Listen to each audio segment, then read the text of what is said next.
G T education മറ്റു വീഡിയോയിലേക്ക് സ്വാഗതം. ഇന്ന് നമ്മൾ ചാപ്റ്റർ 3 കെമിസ്ട്രിയിലെ ചാപ്റ്റർ 3 SLC 2021 ചോദിച്ച ക്വസ്റ്റ്യൻസ് ആണ് ആൻസർ ചെയ്യുന്നത്. താരതമ്യേന കുറച്ച് ഓർക്കാനൊക്കെ ബുദ്ധിമുട്ടുള്ള ഒരു ഭാഗമാണ് കെമിസ്ട്രിയുടെ ഈ ഭാഗങ്ങൾ.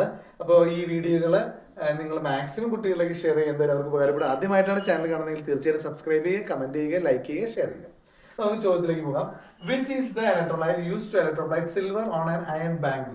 ഒരു അയണിന്റെ ബാങ്കിൽ, ഒരു അയണിന്റെ വള, ഇരുമ്പിന്റെ വളയെ നമുക്ക് സിൽവർ വെച്ചിട്ട് ഇലക്ട്രോപ്ലേറ്റ് ചെയ്യണം. അത് ഉപയോഗിക്കുന്ന ഇലക്ട്രോലൈറ്റ് ഏതാണെന്നുള്ളതാണ് ചോദ്യം. ഒരു മാർക്ക് ചോദ്യമാണ്.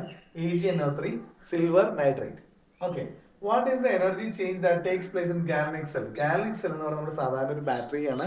അപ്പൊ ആ ബാറ്ററിയിൽ ഉണ്ടാകുന്ന എനർജി ചേഞ്ച് എന്താണ്? കെമിക്കൽ എനർജീനെ ഇലക്ട്രിക്കൽ എനർജി ആയിട്ട് മാറ്റുകയാണ് ചെയ്യുന്നത്. Chemical energy is converted into electrical energy.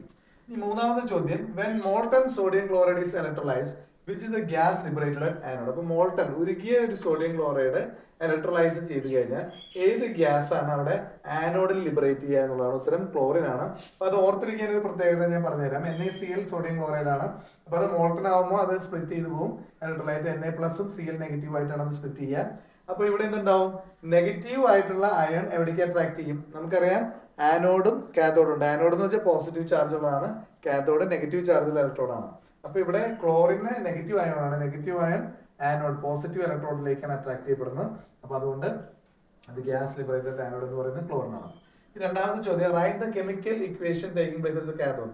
Cathode നടക്കുന്ന ഒരു കെമിക്കൽ ഇക്വേഷൻ ആണ്. അപ്പൊ കാഥോഡിലേക്ക് പോകുന്നത് Na+ അയൺ ആണ്. കാരണം കാഥോഡ് എന്ന് പറയുന്നത് നെഗറ്റീവ് ഇലക്ട്രോഡ് ആണ്. അപ്പൊ Na+ അയൺ ആണ് കാഥോഡിലേക്ക് പോകുന്നത്. അപ്പൊ Na++E Na ആയിട്ട് മാറുന്നു. അപ്പോ ഇതാണ് ഇവിടെ നടക്കുന്ന കാഥോഡിൽ നടക്കുന്ന കെമിക്കൽ ഇക്വേഷൻ എന്ന് പറയുന്നത്. അപ്പോൾ ഇതിനും ഒരു മാർക്കാണ്. അപ്പോൾ നിങ്ങൾക്ക് എല്ലാവർക്കും മനസ്സിലായെന്ന് വിചാരിക്കുന്നു. നന്നായിട്ട് പഠിക്കുക, നല്ല മാർക്ക് എല്ലാവർക്കും നേടാനായിട്ട് ഈ വീഡിയോ സഹായമായിട്ട് എന്ന് പ്രാർത്ഥിച്ചുകൊണ്ട് ഈ വീഡിയോ നിർത്തുന്നു. മറ്റു വീഡിയോ നമുക്ക് വീണ്ടും കാണാം. അതുവരെ സൈനിങ് ഔട്ട്.